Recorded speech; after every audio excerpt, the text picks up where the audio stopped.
내가 그거했지 말았어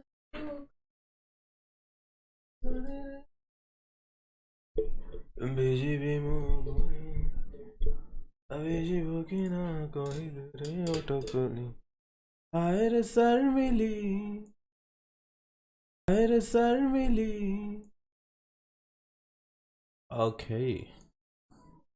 फिर भी यार मतलब लोग लगे पड़े हैं अपना ये वो कर रहा है ये वो कर रहा है। अब इसके बाद मैं किसी को प्रूव नहीं करने वाला भाई कि गाड़ी है या नहीं। तो चलिए अब एक गेमिंग न्यूज के बारे में बात करते हैं। हम लोग बात करने वाले एक यूट्यूबर के बारे में जिन्होंने 1000 आवर्स स्ट्रीम किए। जी आई एम टॉकिंग अबाउट ध्यानु भारद्वाज जो कि 1000 आवर्स स्ट्रीम चैलेंज लिए। जैसा कि आप देख सकते हैं this stream was about 850 hours. Of course इतना लंबा लाइव स्ट्रीम यूट्यूब में प्ले नहीं होगा। And if you are thinking कि बाकी 150 घंटा का है तो उनके चैनल पर है वो वीडियो। ड्यू टू इंटरनेट इशू उनका फर्स्ट वाला स्ट्रीम रुक गया था तो वो फिर से चालू किए थे। सो या this is pretty insane. Congratulations to him for this। तो चलिए अब नेक्स्ट स्टोरी के बारे में बात करते हैं। हम लोग बात करने वाले मुंबईकर निखिल के बारे में। सो मुंबईकर निखिल भी अपने व्लॉग में ओपिनियन शेयर किया ऑन स्पैम कमेंट्स जो कि बहुत ही ज्यादा बढ़ते जा रहा है यार। आप लोगों ने एक चीज नोटिस की होगी कि आजकल YouTube कमेंट सेक्शन में एक नया तरीके का स्पैम चालू हो गया। पहले था I am first I am first I am first. आजकल होता है I really love this guy's voice, such a deep voice with meaning, I like how it doesn't take credit for his work and so on so. बहुत सारे comments आ रहे हैं right, और भर जाते हैं वो चीज़ हर एक यूट्यूब पे कमेंट सेक्शन में।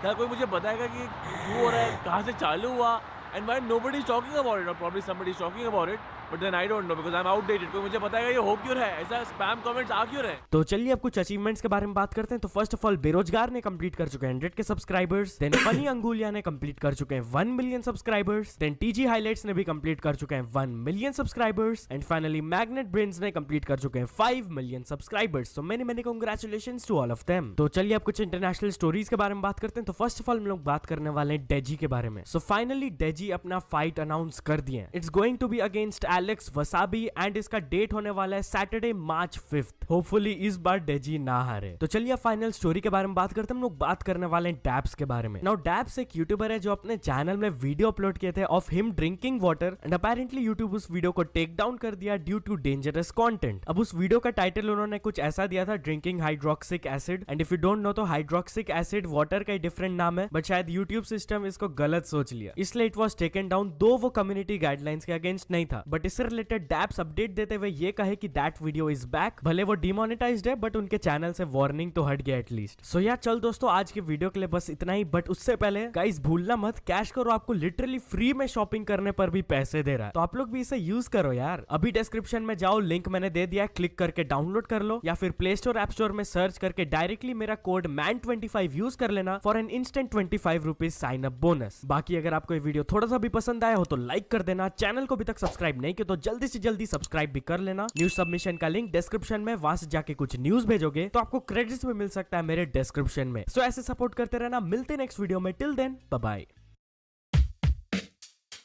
You created a business.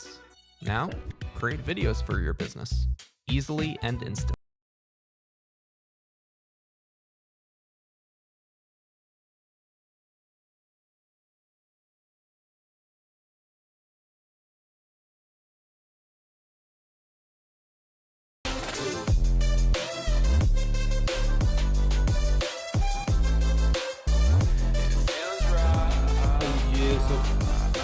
तो क्या हाल चाल, सत श्री अकाल, मैं हूं न्योन मैन और भाई आज भी मेरे पास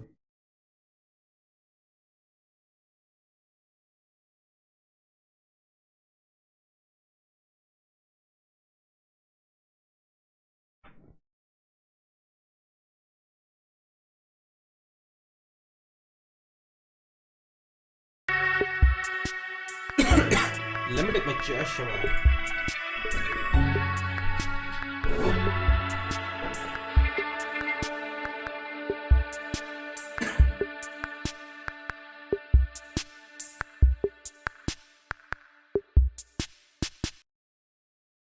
I don't think we've created such a relevant and scary piece of content in a long time. This is our episode with Saket Modi, the co-founder and CEO of a company called Safe Securities. From beginning his journey out of an engineering college in India, he's now based out of Silicon Valley, where he's helping governments, international organizations, and obviously all sorts of tech startups with their cyber security problems. with cybercrime on an all-time rise throughout the world, with hacking becoming a very, very mainstream skill as well as a mainstream problem, it's the age of what I call the cyber Batman, which for me is Saket Modi and his team of 200 plus engineers who are helping people secure money, secure their systems, secure their privacy, and secure their reputations. This particular podcast is one of the freshest pieces of content we've released in a while. Please watch it till the end. Remember, if you don't want to check out the entire podcast, then highlights of this episode are already uploaded on TRS Clips, our new YouTube channel. And also remember to follow The Ranveer Show on Spotify. We're a Spotify exclusive, which means that every episode will be available on Spotify 48 hours before it's available anywhere else in the world. A very important piece of content for you in the modern day. This is Saket Modi on The Ranveer Show.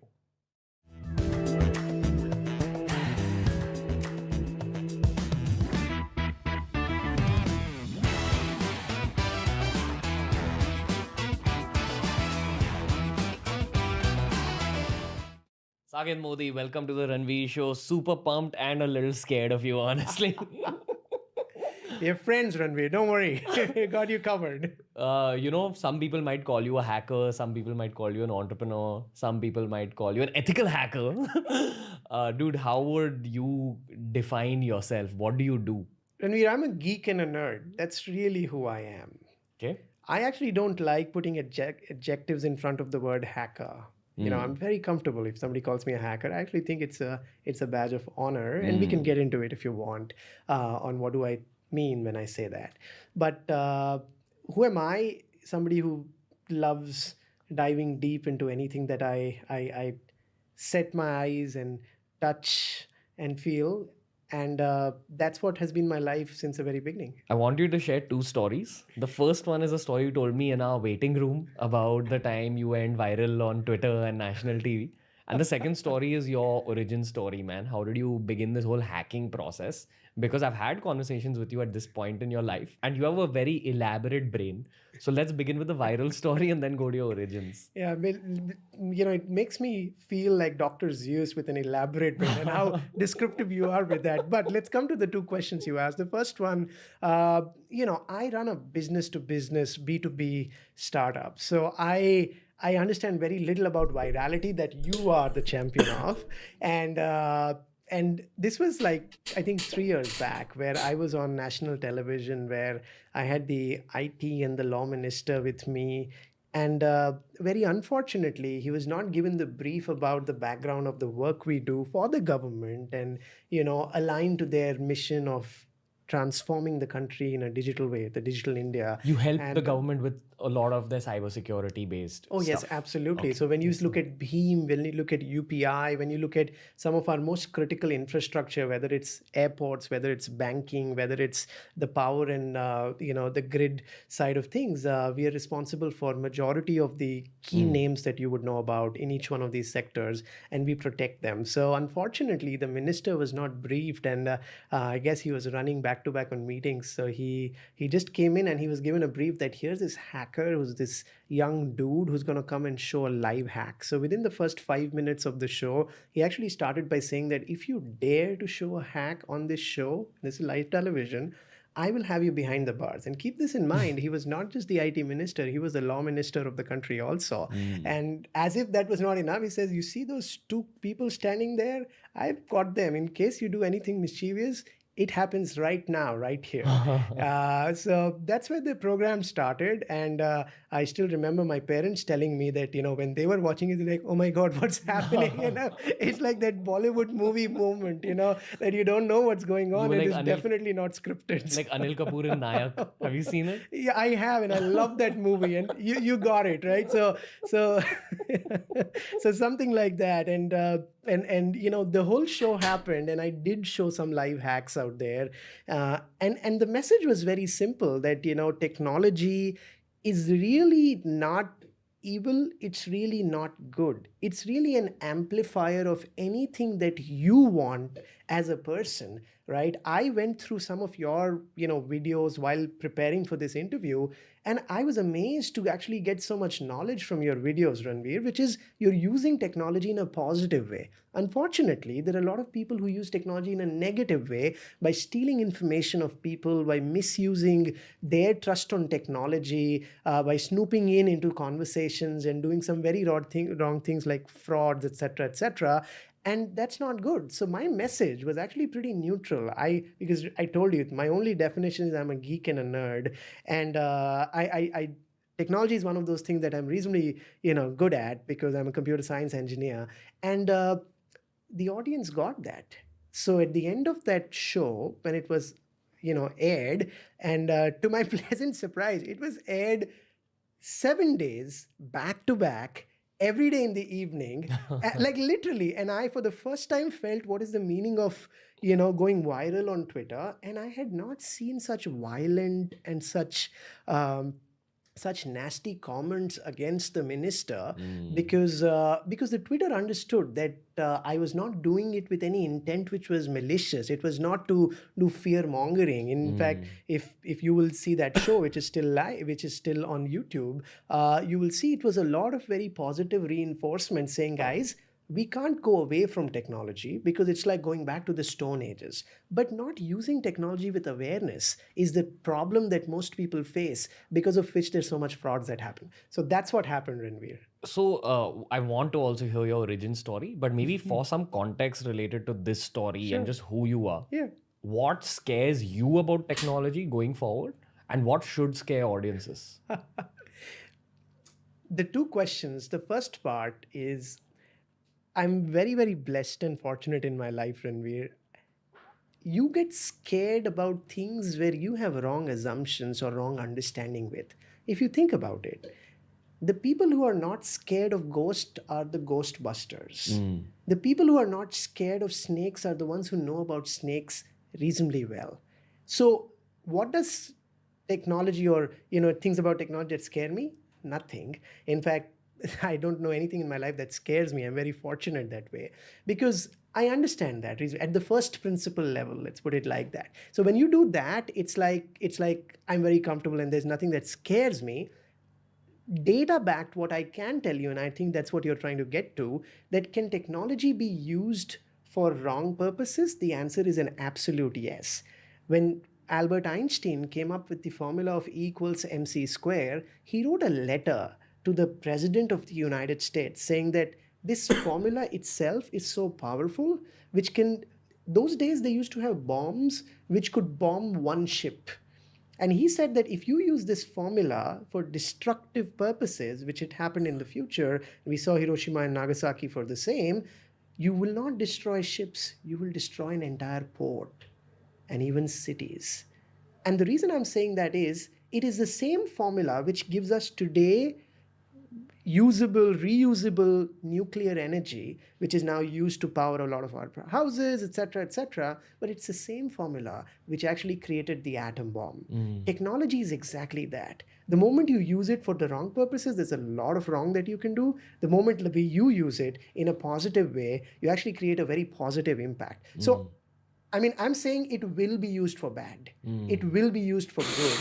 I hope it's used more for good than bad, but that's my views around the fear of technology, Ranveer. And what your organization does is basically provide security to the everyday person and the everyday business to protect those people or that business from the dangers of technology that are very possible in the modern day.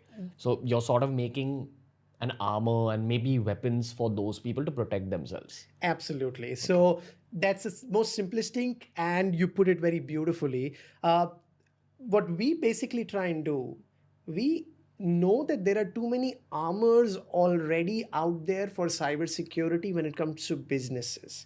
What we actually do, and I'm going slightly deeper here, where we take all signals from all armors. So let's take an example. Any large bank, right? And we work with the largest banks on the planet, whether it's in New York or it's in Navi Mumbai. we work with some really large banks. So they have anywhere between 100 to 150 cybersecurity products in their environment. They'll have an antivirus, they'll have a firewall, they will have a DLP, SIM, blah, blah, blah. What we do is we take signals from all of these products, put them together in a centralized data lake. We've created algorithms with MIT in Boston. So we've been doing a lot of joint research with MIT for the last 3.5 years, where we predict hacks.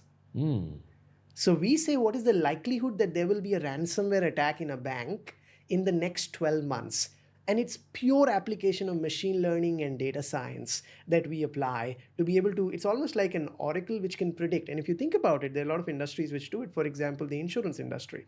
It only works on predicting hurricanes. It works on predicting, whether somebody will die at some point or not. And when you take the probability across a particular sample set of users, you can actually predict that, look, will a particular event happen in a given sample set of audience. So let me get this straight.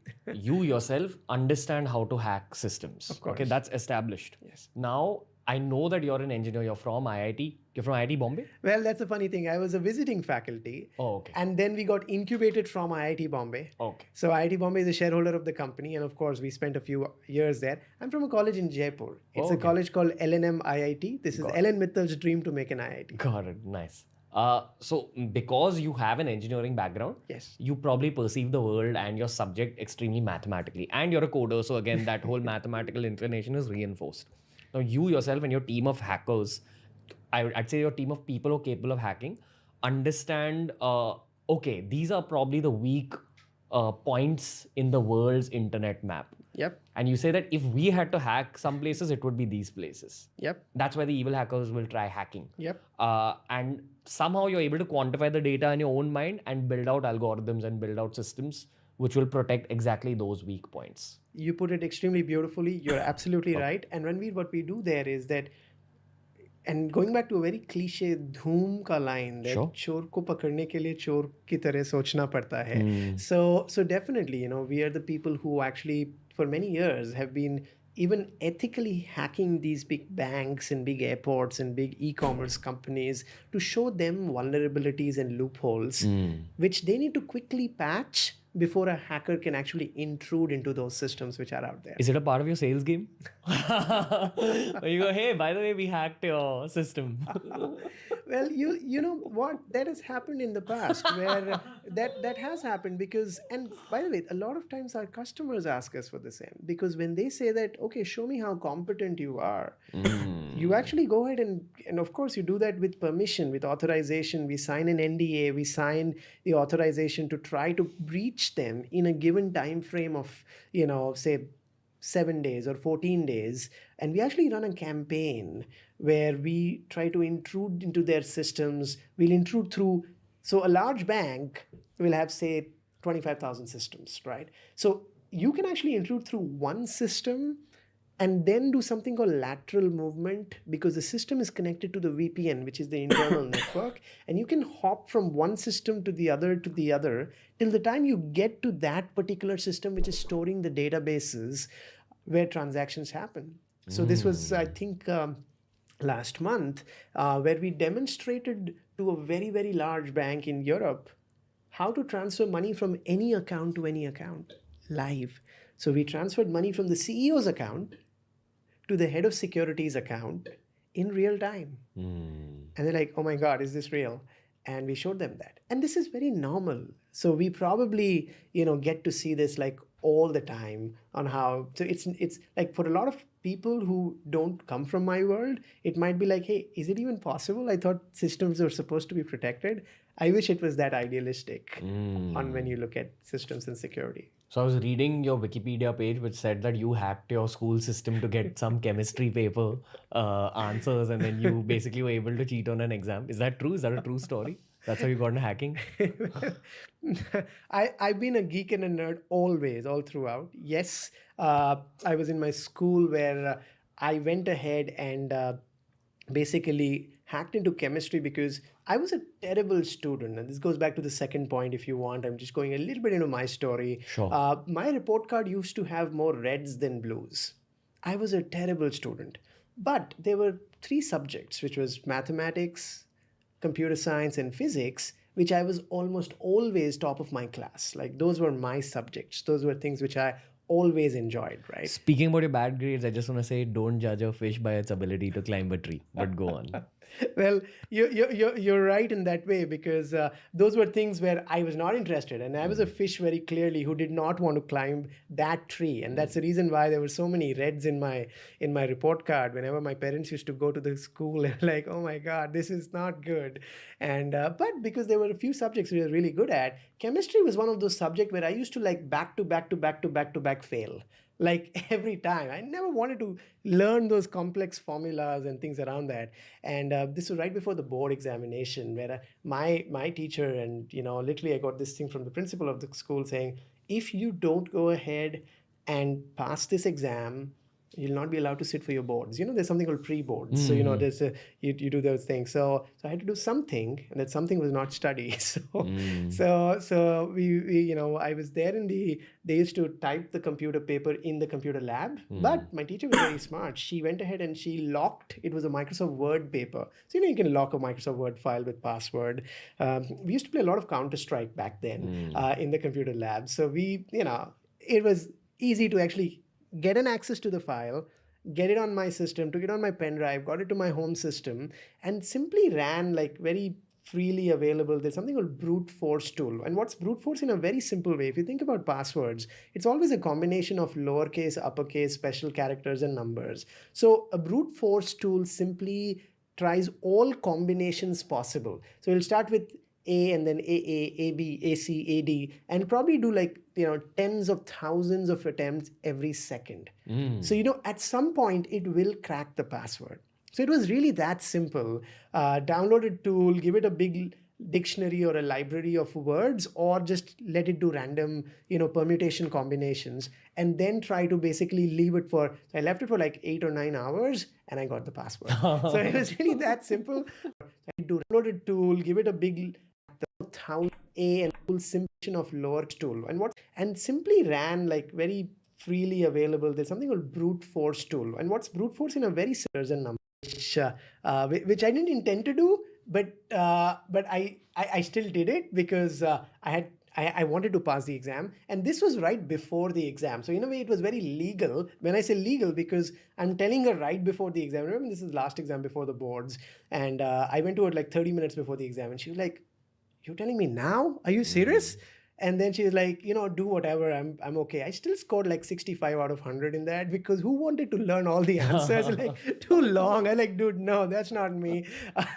So there was no red flags, because I didn't suddenly become the topper from being like, very bad student. But yeah, that was my first tryst with real hacking and using that. And of course, I did reasonably well in the board, so all good. Why did you tell her? That's your ethical part of the ethical hacking coming out. Actually not. And I'll tell you why. And this might be counterintuitive. I actually thought that it's like covering your base. You want to think of it like this, right? At that time, right before the boards, 30 minutes before the exam, etc., it was not supposed to be something which, she could do a lot with, right? She was a very sweet lady, and she was very, very knowledgeable, etc. And the good part would be, I thought I'll be in her good books, because she look, he came and he told me. And because it was just 30 minutes back, I hey, you have to do things back to back. And, you have 5,000 things to take care of when your subject's exam is starting out. So I actually thought it was a part of the plan, because when you do that, in a way, you are just, removing any risk from the fact, because I could tell her that, look, I told you, and then I sat for the exam, and the thing she was disappointed with was even then, why are you not scoring the highest marks? That's what she was disappointed with. I was like, ma'am, I at least passed, right? I said, okay, do the best in the board. So I actually think that was the reason why that happened. So what I'm assuming is that you kept working on your hacking ability through college, through the years, and then you figured, an application of my work is actually helping the world with cybersecurity. Somewhere maybe your entrepreneurial side kicked in. You said, okay, this can be monetized. And that's how you went down the business route?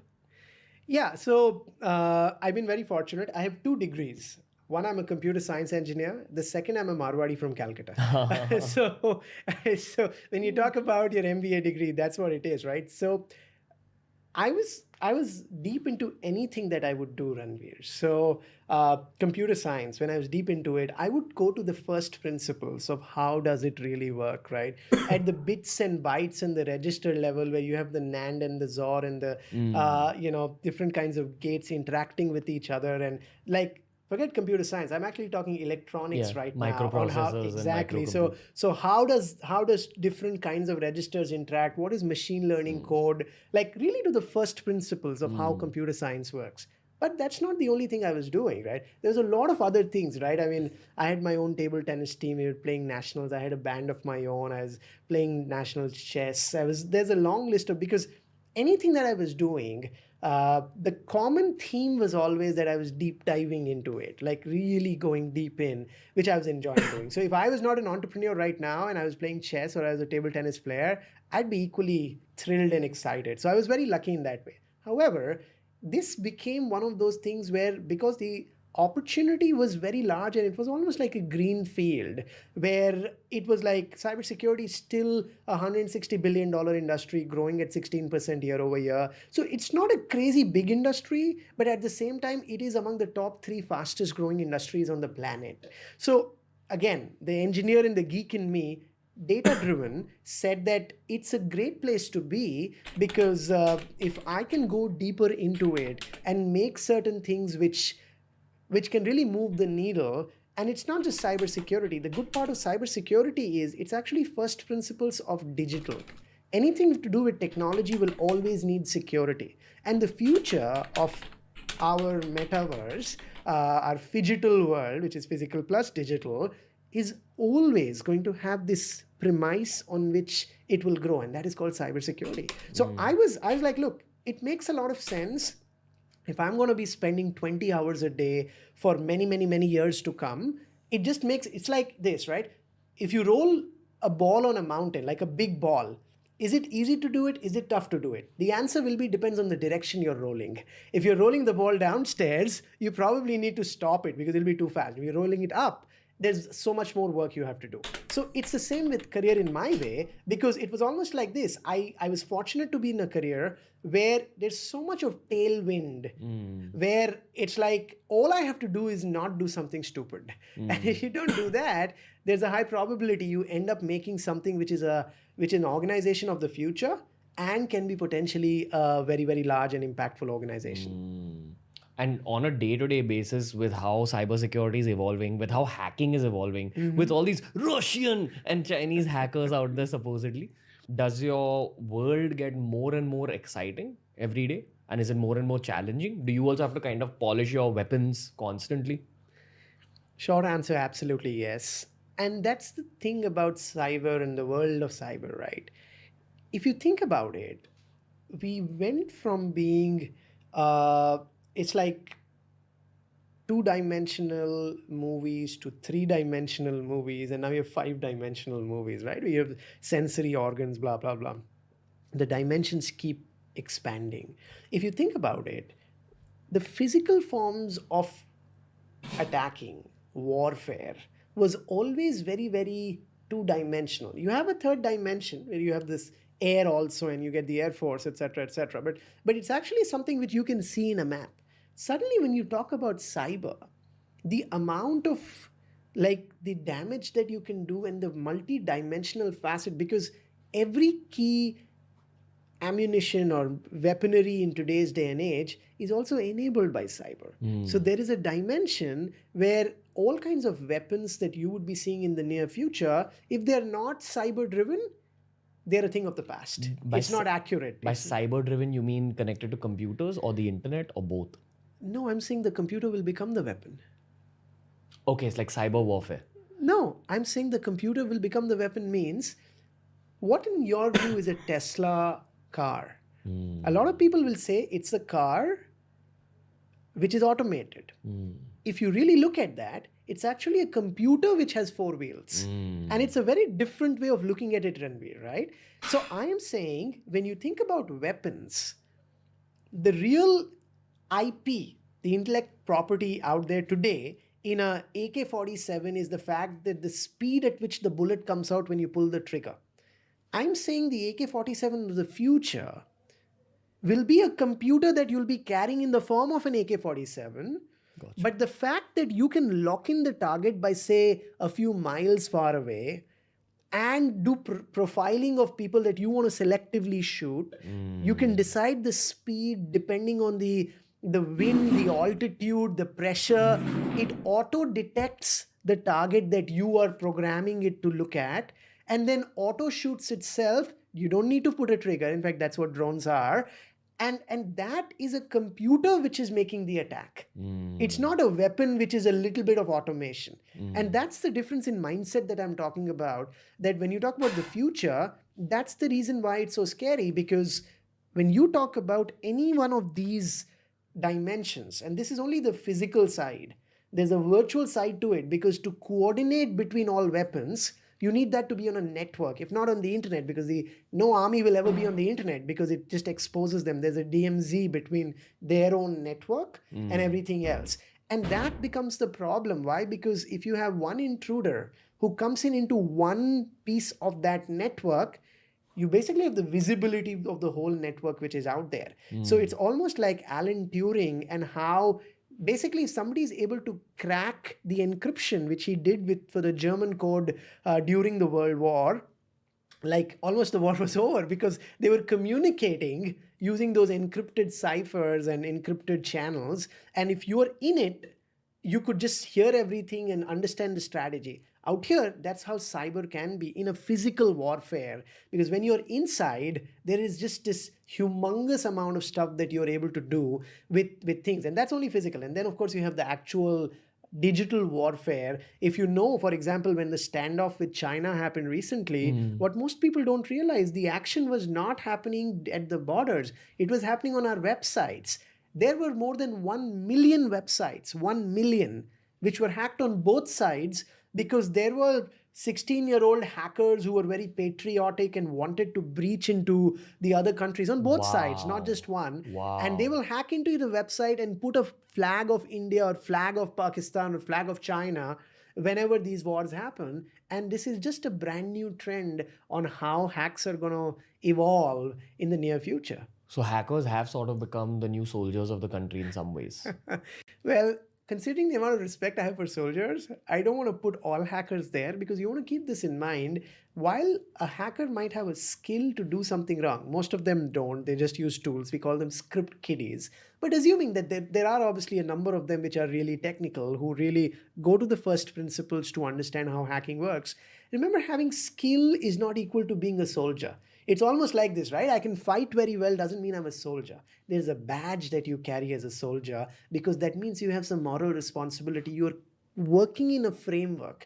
Because you're very skilled doesn't mean that you decide when you go and intrude the territory. There is a synergy, there is a cohesiveness in which you're working with a plan, with a strategy, and there is an end outcome that you want to go after. In this case, if there's an independent hacker who's trying to do that, that doesn't sound like, that's the reason why I don't want to degrade a soldier when you call them a hacker. But yeah, they're trying to contribute in whatever way possible. They're cheering very hard, saying, go for it, we're with you. So yeah. Gotcha. Man, Saket Modi, I've got so many questions, dude. Do you think that, I mean, I'm sure that the governments all over the world know about the power of skilled hackers, as you said, people who actually understand the ABCs. The government definitely is picking up some young talented kids and telling them to work for them to help with security, or to maybe cause attacks on other, say, rival countries. I don't know, dude. What do you have anything to say about this? Because we do know, and Joe Rogan keeps talking about this, that a lot of the so there's these infamous pages in USA which actually drive political campaigns, or they kind of affect other people's political campaigns badly. Like the whole Hillary Clinton thing that happened in USA, they say was driven by Russian hackers. So is there like an India versus China version of this happening where Chinese hackers are actually trying to affect Indian minds? Because that's what a lot of geopolitical experts believe. That, for example, we see a lot of, say, woke culture which is making its way in India. Now, if you go into the Social Dilemma documentary, which says that social media affects your thoughts, they say that a lot of the woke culture people here, which are usually extreme left wing, extreme, and again, I'm non-aligned, so I'm not accusing them, but that's how they are. Extreme left wing, overly sensitive, all about cancel culture. Historians and geopolitical experts believe that this entire section of people is actually extremely affected by what Chinese hackers and the Chinese government is doing to the Indian internet. So what do you have to say about this whole spectrum of things? Because I'm sure you've had these conversations before in your life. I have. Ranir, with your permission, I will take a step back, because what you're asking is, tell me about the impact of these various kinds of hackers. And because you touched on various kinds of hackers, let's start with the definition of what's a hacker. Right? Because I want to put it out there so that people understand, because you spoke about a group which influences your mind. Then there is a group which directly hacks into your WhatsApp. Jeff Bezos, his WhatsApp was hacked, right? Then there is this group which hacks into, your Bheem payments and take money from it, right? And then there is a group which goes ahead and basically does nothing but just posts things online and tries to create a ruckus out of a lot of stuff, right? There are various kinds of groups, if you think about it, what we call as threat actors. But what is the common thing between them? Because if I call everybody a hacker, there might be a little bit of confusion. So let me take a step back and let me just give you like a 3-minute explanation on, in my view, what's the meaning of a hacker. Sure. In my view, the meaning of a hacker has nothing to do with the conventional meaning of hacking. If you asked me, the greatest hacker of our time in the last 100 years has been Albert Einstein. And I'll explain you what I mean by that. Oxford Dictionary says the meaning of the word hacking is to make something do that it's not designed to do. So if you take a toothbrush and clean the mirror with that, that is hacking the toothbrush, because the toothbrush was not designed to clean the mirror. But guess what? You were able to use the toothbrush for something else which was not designed for. That is the meaning of hacking. How does it apply for technology? When you go to a website and key in some queries on the website by which you were supposed to get an access to your own inbox, but you got an access to somebody else's inbox, that's hacking. It was not designed to do that, but it happened. You got an access to somebody else's WhatsApp messages. It was not designed to happen like that, but you made it happen. So that's hacking from a technology context. But hacking in general has nothing to do. And why did I say Albert Einstein is the greatest hacker of our time? Hacking simply means that you go so deep into any subject. For me, you're a YouTube hacker because you know so much about the right way of utilizing YouTube, knowing your audience, what works, what doesn't work, because that's hacking, right? I mean, YouTube in general doesn't expect 99% of the people to know all of that, but you know about it. Albert Einstein knew so much about physics and mathematics that he could see things in ways people could not see it. And therefore, he was able to hack and come out with E equals MC square and some of the most phenomenal insights that we have seen in the history of our mankind. And therefore, I call him a hacker. So now let's come to your question, right? So let's get that out of the way, that hacking for me simply means somebody who can dive deep and really know the first principles of how something operates. And based on that, and really know the first principles of understand what hacking really is. Let's talk about types of hackers. We actually generally categorize them into a few categories. Let's start with the first one, which you referred to, which is state-sponsored hacking. A lot of people don't really know this, but among the top 5 funded programs of North Korea is to build an army of hackers. There's a group called Lazarus, for example, which was, if you talk about hacking India, there was this big hack which happened at Cosmos Bank in Pune, where real money was stolen out of the bank. And it was a very interesting story where they took over the bank in a way where you could go into any ATM, put the debit card off the bank, and withdraw any amount of money you want, and the balance will not deduct. That's the level of sophistication that we are talking about. And they lost millions of dollars in a span of a few hours. This hacks like this generally happen on a Saturday afternoon because you have Saturday and Sunday where the bank is not working, and then you have Monday, which is the next day, and it's already a lot of time between which you can siphon off the money, you can take the money away, etc., etc. There's a lot of psychology behind good hacking. Yes, there's a lot of science and psychology behind good hacking. I like how you put the word good in front of hacking. I'm Spoken starting like to- a good money heist fan. So I'm starting to understand it's like an art, and you have to use your brain even from an empathetic point of view in terms of where can I hit the person in their weak spot. absolutely. And that's what excites me the most about hacking, because that's what I'm saying, that it is arguably one of the most intellectually simulating fields you can ever be on, because it's designed to do things which people are not designing things to do. So coming back, state-sponsored hackers. That's one example where Cosmos Bank, the ATM switch got hacked, and because of that, a lot of money got siphoned out, as if that was not enough. That was Saturday afternoon, and of course the authorities were alerted, but the money was already gone. As if that was not enough, on Monday morning they suffered a second hack, where they had a few $1 million being wired through SWIFT to a bank account in Hong Kong.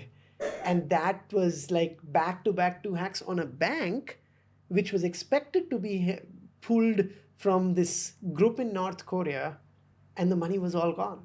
And this is just one example. If you go through something called the Mandiant Report, which was actually pretty popular a few years back, it made a documentary about hackers employed by the Chinese government in huge setups. And you're talking about thousands of full-time hackers whose only job is to intrude into different countries, get sensitive information out, and use that to the advantage of China whenever the time is right.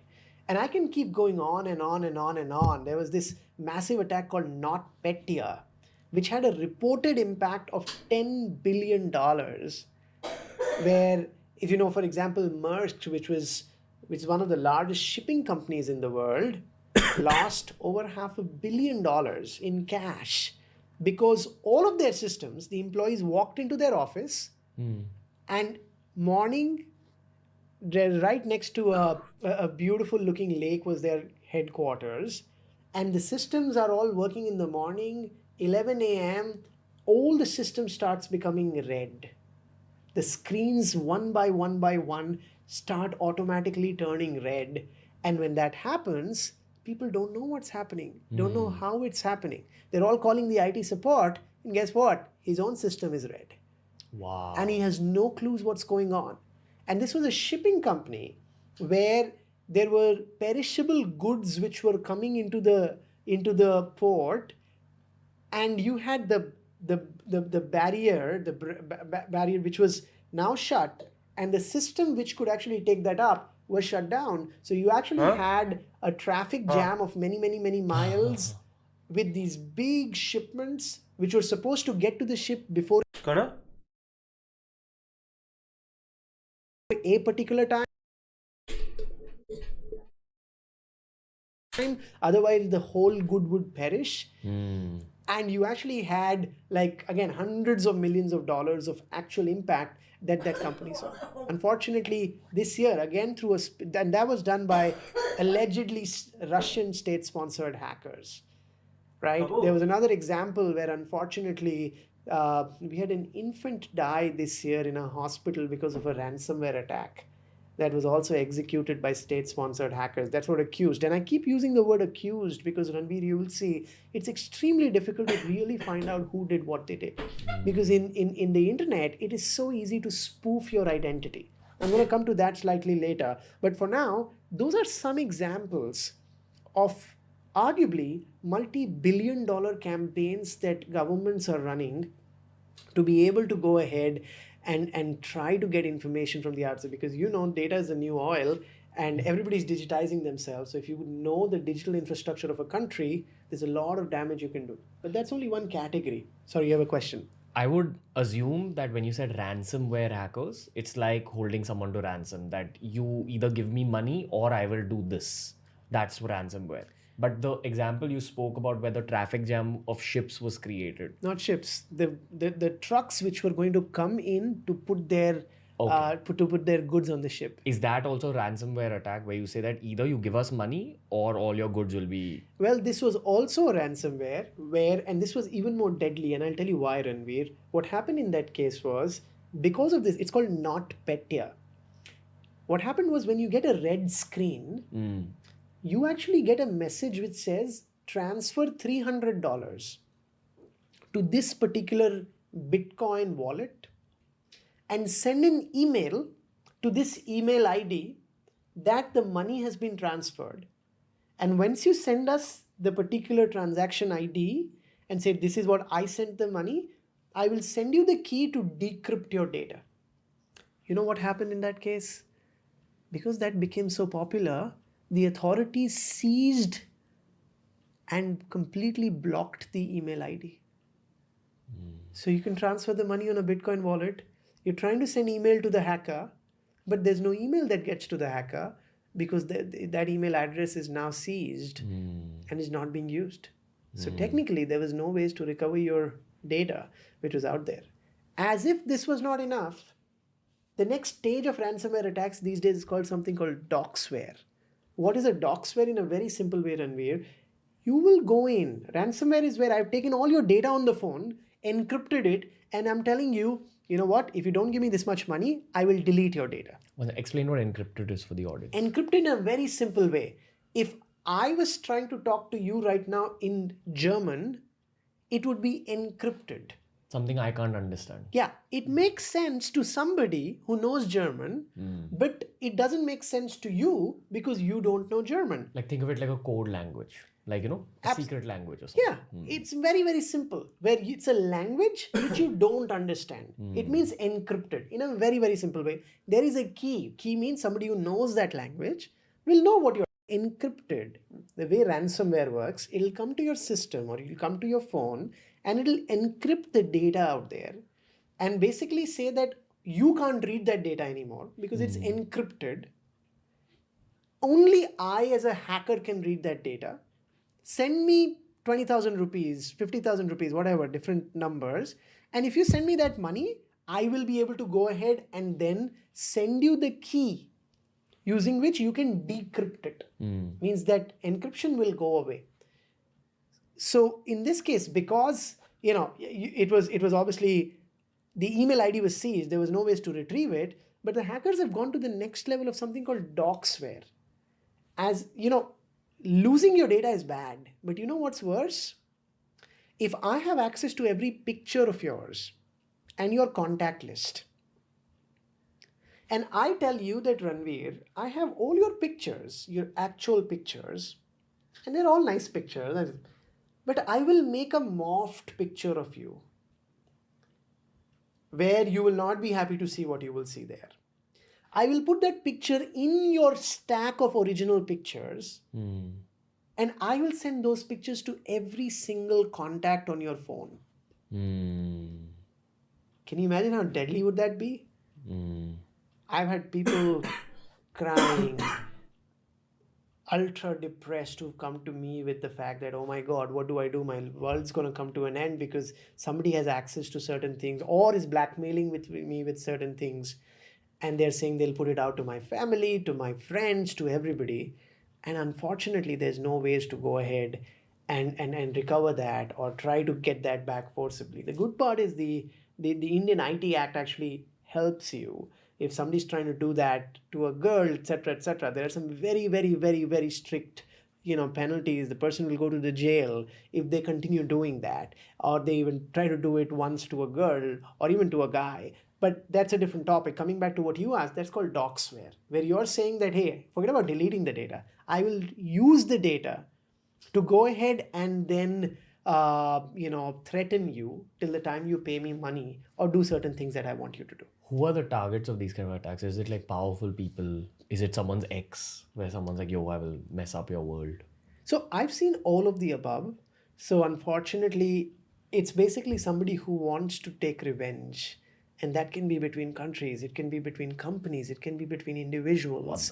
So this is like the modern day version of paying a gangster money to go and beat up some old business rival or old rival. So this brings me to the next category of hackers.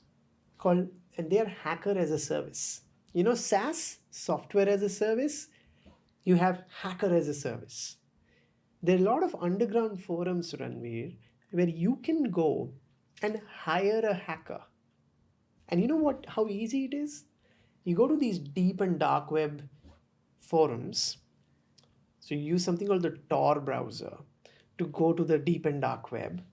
It's a particular browser you need to use. You just don't use That's going to be a whole section on this okay, podcast. so we will, We're going to talk about dark web. we'll talk about that.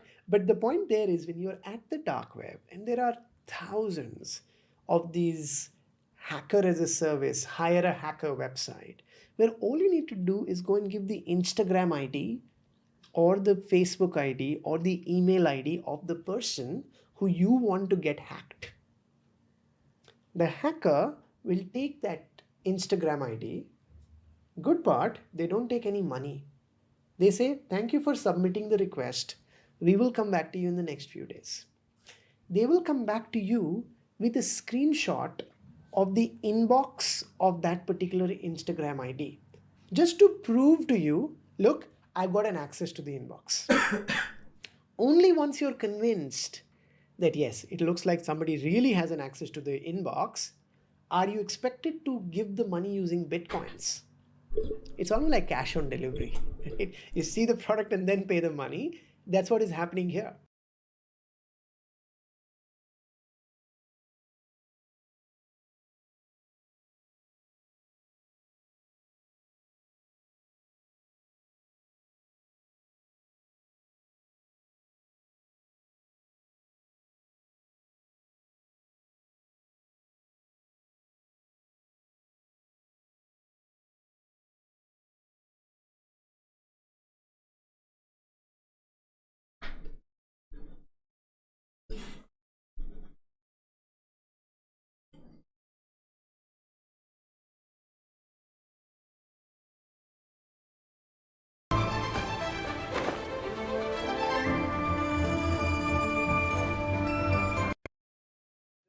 There's no book, No rule book. and I would say कि ऐसा नहीं है. Again, I would Or I would ask you in a better way then. Let's say if there's no rule book, I would say, what are the first 3 steps you need to take in order to go from idea to the product? okay. From idea to product, I think first We all are terrible at managing our finances. India is financially weak when it comes to literacy, right? That's all we all have heard. It's not my opinion, it's the data which is saying that. But where does this problem come from? हम बड़े हो जाते हैं उसके बाद या in the beginning? The problem starts right when our parents start giving money to us. Why we have this culture that we always love and follow and respect our elders and never question them? Why do we feel that जो हमारे elders बोलेंगे वही करना है, जो उन्होंने suggestions दिए वही करना है life में? Why not we have our own choices? These are the questions which we have asked and talked about in this podcast. So make sure you watch till the end, which will give you not only the insights on what are the opportunities in the finance world in our country, what is the scenario of banks in our country, but also tell you how to convince your parents so that they give you the financial freedom from very early on in life, which can set you for success right then and there. Make sure you watch this episode till the end because we have talked a lot about how Indian parents are parenting their kids, what is the finance situation, and how banks are going to get transformed in next decade. I was telling you, figuring out the name was only this, that I'm very, very stoned about this idea of freedom. Like extremely. Like I get suffocated by the fact that people are ready to live in a toxic environment just because their parents are paying bills for them. correct. Like they are not ready to get out. So I hate that. I think that's the core of why we started building. मतलब starting से ही यही था कि यार बच्चों के पास freedom नहीं होती है. So I'll just give a brief background first on why we started, how we started. So I come from a small town Chandrapur. It's near Nagpur in Maharashtra. Okay. वहीं पे पूरा education किया सब किया तो didn't have much exposure to a lot of things. And I was good at science and maths and I was naturally very curious about it. It's not just I was good at it. So I was like, यही pursue करना है. अब वहाँ पे बहुत limited exposure था. तो it was like कि इंडिया में बेस्ट कॉलेजेस कहाँ हैं. आई वांटेड जस्ट कि यार अच्छे कॉलेज में जाना है, लेट्स मीट इंटरेस्टिंग पीपल, कुछ अच्छा करना है. What that कुछ अच्छा was obviously had no clue. But पता चला कि हाँ IITs are like The top colleges. the top colleges. Small town में तो वही सब पता था कि IIT कोचिंग 4-5 लोग आते थे, एडवर्टाइज जाओ, करते थे फिर हमारी IIM कोचिंग, हाँ हमारी कोचिंग कर लो. IIM भी नहीं पता था तब तक. Okay. It was just कि हाँ IIT में जाओगे तो तुम्हारी लाइफ सेटल्ड है. And this phrase like life settled है या लाइफ सेटल हो जाएगी, this we keep hearing again and again over our life time.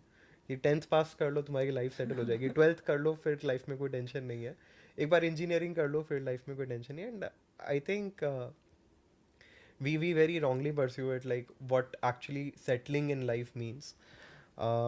But yeah, तब ये था कि IIT करना है, so start preparing for IIT.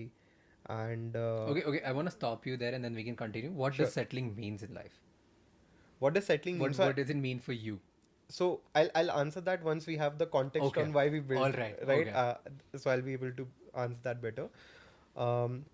So went to Nagpur for a year. Started taking my coaching there. एक साल बाद realize हुआ कि like खुद भी कर सकते हैं, मतलब जो जिस तरीके से पढ़ा रहे हैं और सब हो रहा है, this is not really how it should be. So I was like, I can do this. I moved back to my hometown, self-studied 12th. And fortunately got into IIT Roorkee in 2015, and that was like life changing. So वहाँ पे भी actually तुम्हें हर point पे decision लेना होता है, and everyone has made certain mistakes. So पता नहीं था कि कौन सी engineering लेनी है, क्या करना है. So the first instinct of anyone to like figuring out what you want to do is start speaking to people who have done it before. Yeah. So the first thing is कि यार family में कोई है क्या जो पहले IIT गया है, वो भैया से बात कर लो और उनसे पूछो कौन सी ब्रांच लेनी है. Right, we leave the most important decisions of our life in someone's hand and on their advice कि हाँ भैया आप बताओ कौन सी ब्रांच लेनी है, इस ब्रांच में होता है. And the typical questions are like इस जॉब के बाद लाइफ में सिक्योरिटी कैसी है, कैसी जॉब लगेगी, कितने का पैकेज लगेगा. Right, those are the kind of conversation. So but I had clarity in mind that I have to pick between two options. I was a lot into automobiles and cars, so I was like either I'll pick that or I'll pick civil because my father was a civil contractor. Okay. So I was like if I pick civil, probably I'll be able to help him out, expand his business, and in any case do something else. So civil pursue kiya and took it at IIT Roorkee, and that was life changing. I think the 4 years of college have been very exciting, very transformational in a sense. And college गए थे तो बस एक ही चीज़ थी यार कि जितना explore कर सकते हैं करना है, जितने लोगों से मिलना है. And you wouldn't believe day one of college से लाइफ में कुछ ना कुछ फिर चलते रहे. Like just with in the first 15 days of college started contesting in elections. Yes, वहाँ पे इलेक्शंस हो रहे थे and it was like I wanna like I don't want you to fast forward everything, okay? Yeah. Because you cut down like a huge part because IIT तक पहुंचना एक बहुत बड़ा dream होता है. Right. Okay. So I don't want to get there कि okay how did you prepare all of that. Correct. I want to ask you about because you said like you're philosophically driven. So I want to know like what do you think was in you because of which you got into IIT? Like what's the reason why you got into IIT, and like there are millions of people who don't get it. So one of the myths that people have is that IIT में सब nerds जाते हैं. And even if you will speak to my friends from my like 11th 12th from my high school days, none of them would know me or recognize me as the nerdy guy. Okay. Right. And usually what happens is हर एक coaching में जाओगे, कहीं पे भी जाओगे, hierarchy रहती है classes की. Yeah. कि जो A1 बैच में है वो सिर्फ 30 लोगों की बैच है और धीरे धीरे नीचे जाते जाते 100 लोगों की बैच हो जाती है, 150 की हो जाती है. And all of that. So interestingly, I took a late admission into my coaching, and मैंने late admission लिया था, तो though my scores of the entrance test was higher, I was put in the last batch because the first top batch was filled. Okay. And I was put with the like people with the least scores. And throughout that 1 year, पूरा मैं जितने भी दोस्तों के साथ था मेरे सारे फ्रेंड्स उस बैच के बने.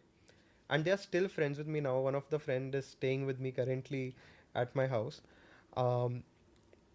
And 2 महीने बाद जब हमारा टेस्ट के रिजल्ट्स में रीशफलिंग होती है बैचेस की, I was put into the top batch. Okay. I went to the top batch. And एक महीने बाद ही मैंने realize कि यार those were the actually nerdy kids. They definitely get into the IITs and all because they're super smart in science and maths. But people forget कि those are not the only ones. Right? That's just like 5-10% of the bunch. Because when I went to IIT, I did not expect people to be so much talented, so much creative, so much diverse. Okay. Right? Like 80% of the people I met was either into a lot of cultural things, into music, dance, and a lot of cultural activities, into sports, and they're actually excelling there. So a lot of people who came with their own passions, right? So first thing, that the one myth that IITians are only the nerdy ones, that is, I have seen it for myself. It's not the case. We have this typical image. The moment you talk about IT, we know that there's some nerdy guy Right. with specs on. Correct, and that's like that's just not reading the case. the entire day. Those are a few people. Obviously, that's part of The batch. the batch, but that's not the whole Only batch. one. That's not the whole image of, like, and also I used to tell all my friends, because they were from the last batch. तो मैंने 2 महीने बाद ही जब मेरी batch change हुई थी, I took a few classes and I realized I can't be here because there was no fun happening. No one used to talk to each other. Everyone was talking about homeworks and everything. You won't believe, I switched my batch from the top batch to the last batch. I went again. Ooh. And I studied with the same teachers and everything. And that became like and तब हमेशा results आते थे हर एक test के. So me and one of my friends from the last batch, we used to compete with the top batch guys. Or not with your team. Yes. Like, not with your batch. You used to compete with the A1 Because our ranks used to always come. So that was a very interesting journey. तो एक साल बाद ऐसे realize ही हो गया था कि it doesn't have to do with like just being in the top batch or anything. You Okay. can do it on your own. So you were like a typical this quota factory Vaibhav guy who was like after going to Maheshwari classes you realize I want to study from Jeetu Bhaiya only. Have you seen Quota Factory? I Yeah, haven't, right? but Oh. so yeah, I self-studied after that. Yeah, and then what happened after you reached to IIT? Okay, let's say. Yeah, so just completing your question, what I felt was different was, I think I was naturally very curious about science. So I usually, मैंने मतलब literally अपने 2015 में I gave the entrance exam. उस साल ही world cup था.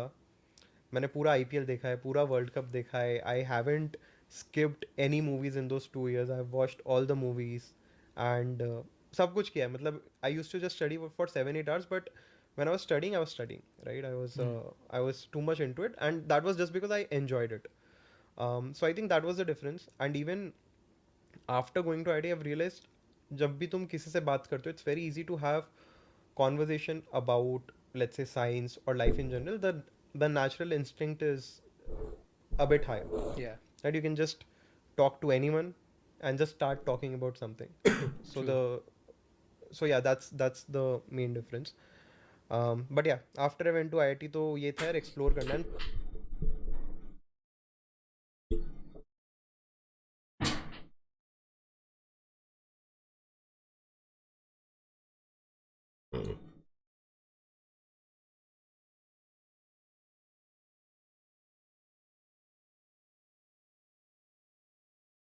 Let me show you how you can get paid daily, weekly, monthly by applying the simple little concepts of Facebook ads and funnels. So, if you would have been on Facebook, you would have seen these simple little advertisements like this, or maybe this, or maybe this, or maybe my advertisement right over here, right? So basically, you can create these simple little advertisements and you will be getting paid by running these advertisements, right? So quite a difficult concept to explain in this short little video. So basically what I'm doing is I'm doing a free live training in which I will be explaining the entire concept and in which तो हम इस video में बात करेंगे कि आपने कैसे अपने पेज को लाइक 1 मिलियन तक पहुंचाया है. ओके, तो चलिए अब हम बात करते हैं कि आपने जिस तरह का कंटेंट पोस्ट किया, इतना बढ़िया ग्रो किया अपने पेज को, तो आप इसको मोनेटाइज कैसे करते हो, यानी कि आप पैसे कैसे कैसे कमाते हो इस पेज से? पैसे कमाना, लोग भी जानना हाँ, इंस्टाग्राम से पैसे कमाने का काफ़ी तरीके हैं और बेसिकली जो मैं कमाता हूँ इंस्टाग्राम से वो मेरा 4 तरीका है. दोस्तों, वीडियो पर आगे बढ़ने से पहले आपको बताना चाहूँगा कि अगर आप स्टॉक मार्केट में पैसे निवेश करना चाहते हैं तो आपको एक ट्रस्टेड प्लेटफॉर्म सजेस्ट करूँगा जिसका नाम है मोतीलाल ओसवाल. दोस्तों, मोतीलाल ओसवाल 30 साल पुराना प्लेटफॉर्म है जहाँ पर 22 लाख से भी ज़्यादा कस्टमर ऑन बोर्ड है. यहाँ का मोतीलाल ओसवाल आगे बढ़ते हैं. तो इंस्टाग्राम पेज ओनर हैं वो हैं गजब ज्ञान पेज के फाउंडर मिस्टर अंकुर जी। अगर हम बात करें इनके पेज पर कितने फॉलोअर्स हैं तो अराउंड 1 मिलियन से ज़्यादा फॉलोअर्स हैं और काफ़ी अच्छा पैसा यहाँ से बनाते हैं और वहाँ पर फेस भी नहीं दिखाते। सबसे मज़े की बात तो ये है कि वो विदाउट अपना फेस दिखाए नहीं था कि इंटरव्यू हो पाएगा। ओके तो अंकुर जी मैं चाहूँगा कि एक बार आप अपना छोटा सा इंट्रो दें। हालांकि मैंने लोगों को बताया कि आप इंस्टाग्राम पेज ओनर हैं, बट मैं चाहता हूँ आप अपने बारे में बताएं। आपकी उम्र कितनी है अभी? मेरा अभी उम्र 19 रनिंग है और मैं 12th क्लास पास आउट हूँ और मैं पिछले इंस्टाग्राम करते हुए मुझे 2.5 साल हो चुका है। मैं 2.5 साल से कंटिन्यू एक्टिव हूँ मैं अपने इंस्टाग्राम पेजेस के ऊपर। और आप बिलोंग कहाँ से करते हैं? मैं पटना बिहार से बिलोंग करता हूँ, बिहार की राजधानी पटना पटना बिहार से बिलोंग करते हैं। तो आप पिछले 2.5 साल से इंस्टाग्राम पेज रन कर रहे हैं और काफ़ी अच्छी ग्रोथ है। तो हम इस वीडियो में बात करेंगे कि आपने कैसे अपने पेज को 1 मिलियन तक पहुंचाया है और वो भी आपने ऐसे कंटेंट बनाया है जहां पर आपको फेस दिखाने की ज़रूरत नहीं पड़ती है। एंड बहुत सारे लोग ऐसे हैं जो चाहते हैं कि यार हमें फेस ना दिखाना पड़े और हम कुछ ऐसे सोर्सेस क्रिएट कर लें जहां पर हम एक काम करते रहें और पैसे आते रहें, हमें वहाँ पे फेस दिखाने की ज़रूरत ना पड़े। अभी आप बताएंगे कि आपके टोटल कितने पेजेस हैं? मेरे टोटल इंस्टाग्राम पे ऑलमोस्ट अभी 11 पेजेस हो चुके हैं और 1-2 पेज और मैं डेवलप कर रहा हूँ, तो वो भी करंटली धीरे धीरे करके ग्रो हो चुके हैं। 20-25 के फॉलोअर्स उन पर ही हैं, लेकिन मैं अभी बात करूँ 100 के फॉलोअर्स से ऊपर वाले पेज तो मेरे टोटल 11 पेजेस हैं इंस्टाग्राम पर। 100 के से ज़्यादा फॉलोअर्स वाले आपके 11 पेजेस जी। तो इसको मैनेज करने के लिए आपके साथ कितने लोग हैं? अभी मैनेज तो मैं अकेला करता आ रहा था, लेकिन पिछले 2 महीने से मेरे भाई भी हैंडल कर रहे हैं पेजेस को और अब टीम धीरे धीरे एक्सपेंड कर रही है, तो उन लोग भी अब धीरे धीरे मैनेज करना स्टार्ट कर दिए हैं। अब कुछ दिन के अंदर 4-5 लोग जुड़ जाएंगे मेरे साथ। तो जिस पेज पर आपके 1 मिलियन फॉलोअर्स हैं उस पे आप किस तरह का कंटेंट पोस्ट करते हैं? उस पर मैं फैक्ट अपलोड करता हूँ। शुरुआती में मैं था जो सिर्फ और सिर्फ फैक्ट अपलोड करता था, लेकिन अभी जो है साइकोलॉजी मेरा जो अराउंड पेज है जो फैक्ट का ही अराउंड है, मैं फैक्ट के ही ऊपर अपने पोस्ट बनाता हूँ और मोटिवेशन में पोस्ट बनाता हूँ और जो लाइफ का कुछ सच्चाई है जो लोग जानते भर में बोलते नहीं है, तो उसके बारे में मैं अपने पेज पर पोस्ट करता हूँ। तो ये आप पोस्ट कैसे बनाते हो और एक दिन में कितना पोस्ट करते हो अंकुर जी? मेरा ऑन दी एवरेज जो पोस्ट रहता है वो मैं 3 से 4 पोस्ट करता हूँ और मैं पोस्ट बनाता हूँ बुक के माध्यम से, गूगल से, यानी जो भी कुछ बैठे हुए जैसे कुछ सोच रहे हैं और एक क्वेश्चन आ गया कि नहीं इस टॉपिक पर पोस्ट बनाना चाहिए, दिमाग में आ गया, तो उसके बारे में रिसर्च करो और रिसर्च करने के बाद फिर उसके बारे में पूरा जानकारी लेने के बाद वो पोस्ट क्रिएट होता है। तो आप अपने इंस्टाग्राम पेज को मैनेज करने के लिए कितना टाइम देते हो आप दिन भर में? दिन का लगभग 8 से 12 घंटा इंस्टाग्राम पेज के पीछे ही लग जाता है अभी। ओके तो अगर हम बात करें कि यार जैसे जिस तरह का कंटेंट आप क्रिएट कर रहे हो, ऐसे मैंने अर्पित जैन जी हैं उनका मैंने इंटरव्यू किया था कुछ दिनों पहले। जी जी। इंस्टाग्राम पेज वो भी रन करते हैं काफ़ी इंस्टाग्राम पेज, तो वो भी कुछ इस तरह का ही कंटेंट पोस्ट करते हैं। तो आपको कहाँ से आइडिया आया था कि यार मैं कुछ इस तरह का पेज बनाऊंगा और वहाँ पे ऐसे पोस्ट डालूंगा और फिर पेज ग्रो होगा? तो मतलब शुरू कैसे हुआ था? देखिए सतीश भाई, आज से 2.5 साल पहले लगभग मैं जिस टाइम पे मैं 12th कर रहा था, तो उस टाइम मुझे फैक्ट का वीडियो देखना बहुत ज़्यादा पसंद था। मैं फैक्ट चैनल देखता हूँ और अभी भी इवन देखते आ रहा हूँ। तो फैक्ट चैनल देखते देखते कुछ एक क्यूरियस माइंड होता है ना कि चलो ठीक है इसके बारे में जान रहे हैं तो उसके बारे में कुछ डीपली जानने का इच्छा करता है कि वो होता क्या है। तो उसी बारे में चल मैं जान रहा था, तभी तक मैं वीडियो देखते आ रहा था, लेकिन मैं उस पर कुछ पोस्ट वगैरह नहीं बना रहा था। उससे पहले मेरा यूट्यूब चैनल था, तो यूट्यूब पर मैं वीडियो वगैरह बनाते आ रहा था, लेकिन इंस्टाग्राम के बारे में उतना नॉलेज नहीं था। इंस्टाग्राम इवन मैं 2 साल पहले अपना पर्सनल अकाउंट बना चुका था उस टाइम।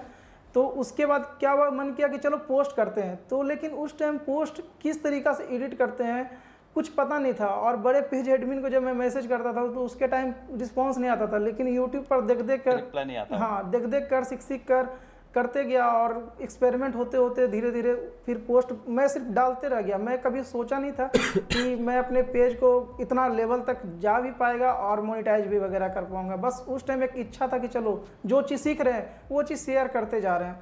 तो वहीं से शुरुआत हुआ था इंस्टाग्राम पेज का और फिर धीरे धीरे ग्रो करता चला गया।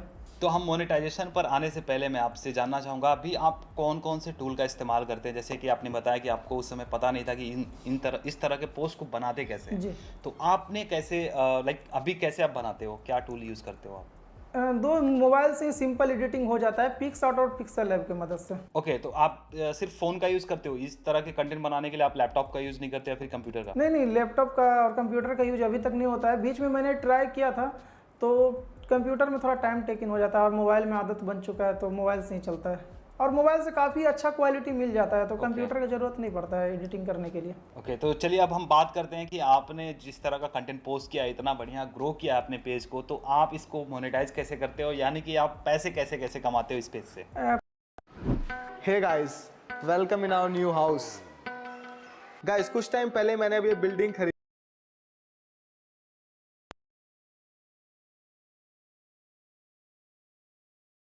पैसे कमाना, लोग भी जानना हाँ, इंस्टाग्राम से पैसे कमाने का काफ़ी तरीके हैं, और बेसिकली जो मैं कमाता हूँ इंस्टाग्राम से वो मेरा 4 तरीका है।